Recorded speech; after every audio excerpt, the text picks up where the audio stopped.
Wellington honors the victims and heroes of 9/11, a weekend of events you won't want to miss. Plus, back-to-school safety, and not just for parents. Wellington's top cop with information all residents need. And code violations, what you can do to avoid the most common issues and steer clear of major fines. It's all coming up on Wellington in the Know.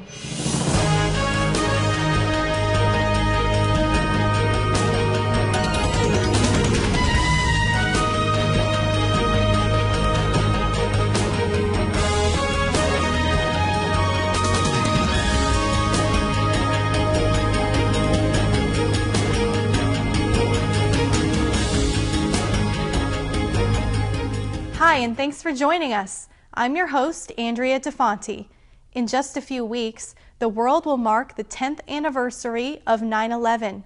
Wellington is planning several events, including the dedication of your new Patriot Memorial.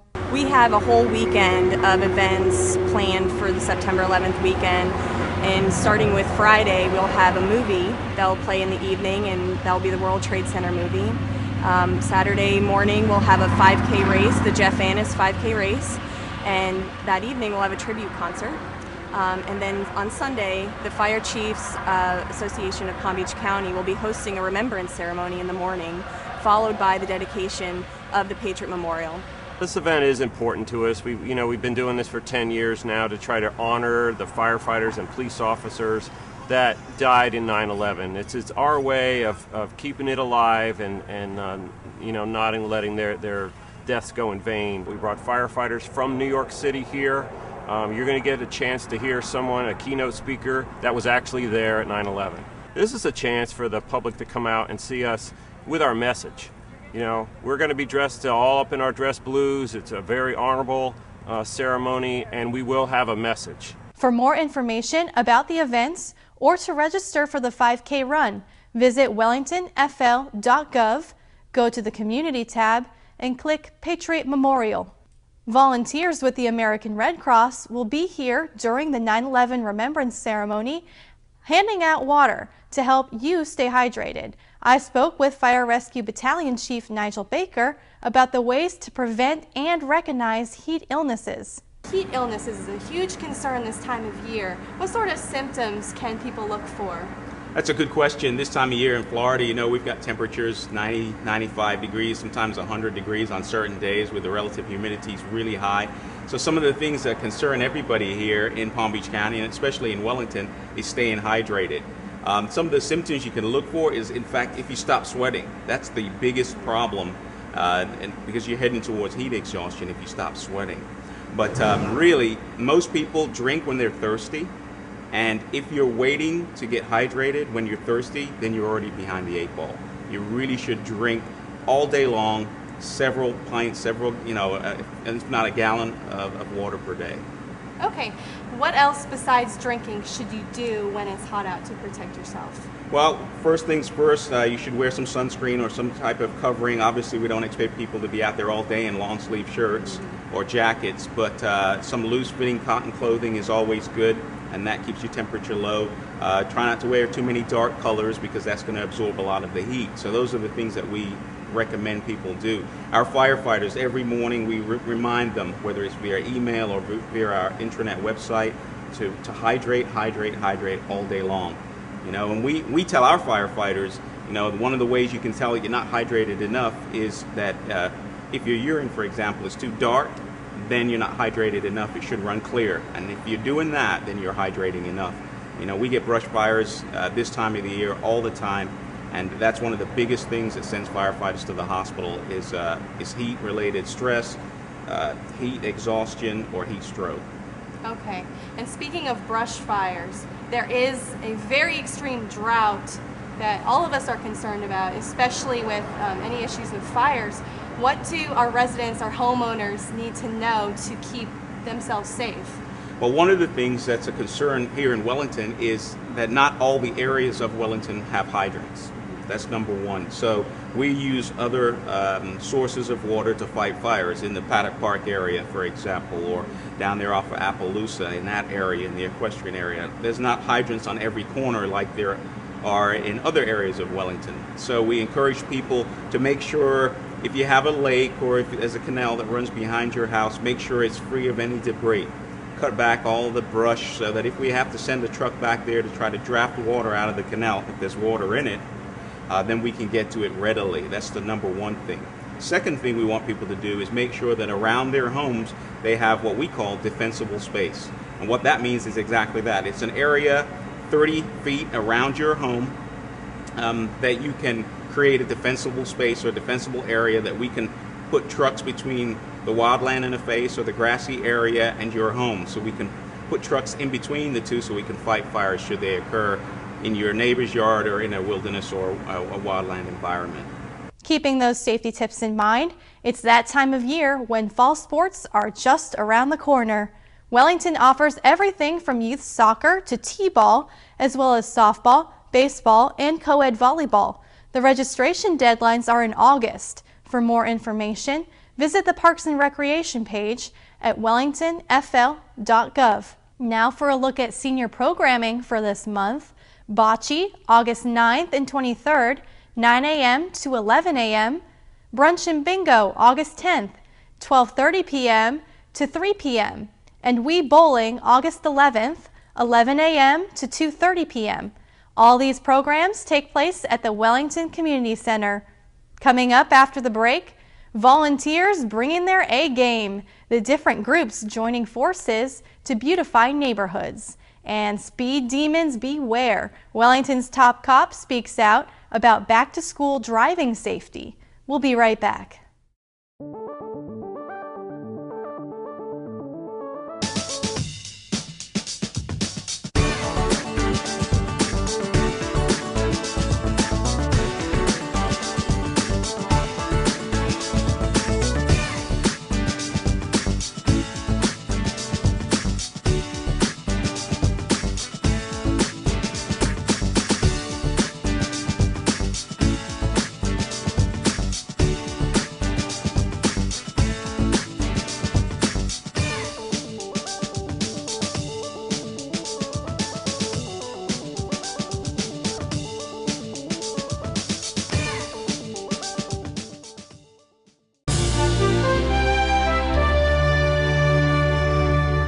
Volunteers in action. This video is from Wellington's NSP home on the 12th Fairway. Volunteers from the Wellington Garden Club, Wellington's High School Summer Service Program, and the Wellington Presbyterian Church joined forces last month to add new Florida-friendly landscaping.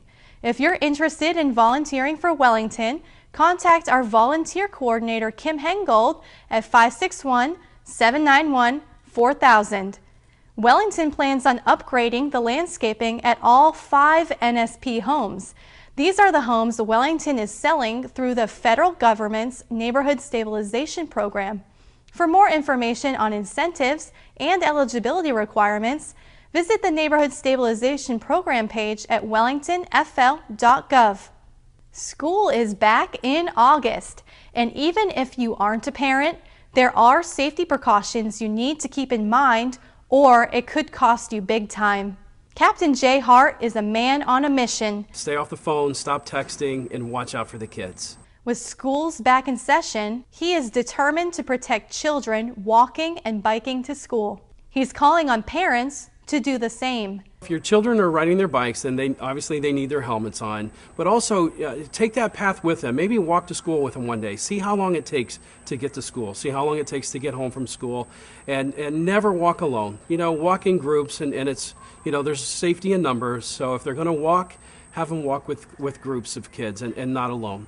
That also means speed limits in school zones. If you're speeding 30 miles or above, which would probably be the normal speed that somebody would be speeding through the school zone, it's about a $600 ticket. So it's quite a financial burden on you if you're not paying attention. With deputies out in full force? A few days before school starts, you're going to see the lights flashing when you're in a school zone. That's your prompt, that's your clue that school's going to be starting, and that you need to pay attention and you need to slow down. Now is the time to plan ahead. On your way to work, you drive through 3 or 4 school zones, but you have to be aware there's going to be children all the way till you get to an interstate. You just got to pay attention. One of the most important messages Captain Hart has for parents: make sure your child never walks or bikes to school alone. Now it's time for the Back to School Bonanza, Saturday, August 20th at the Whole Foods Market off State Road 7. Join us from 4 to 7 p.m. for food and fun. A $5 donation will get you a barbecue dinner. All proceeds go towards school supplies for kids in need.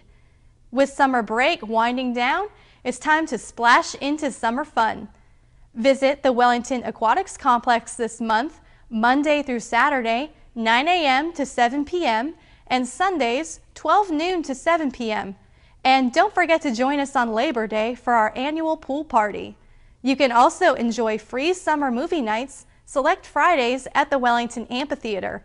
Join us this month for Water for Elephants, Dodgeball, a true underdog story, and The Sandlot. The first two movies begin at 8:30 p.m. The Sandlot starts at 8.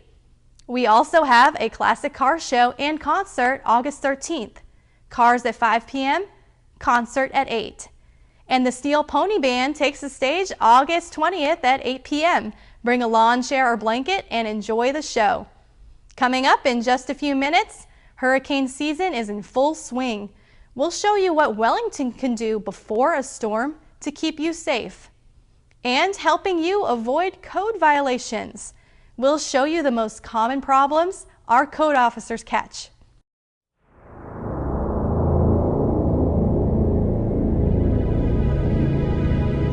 Although some of the other horrible events of our history, like Pearl Harbor, are now consigned to the past, this is not part of our history yet.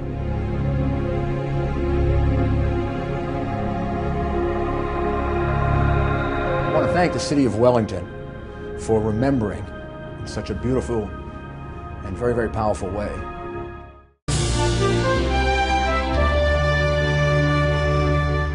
We're back on Wellington in the Know.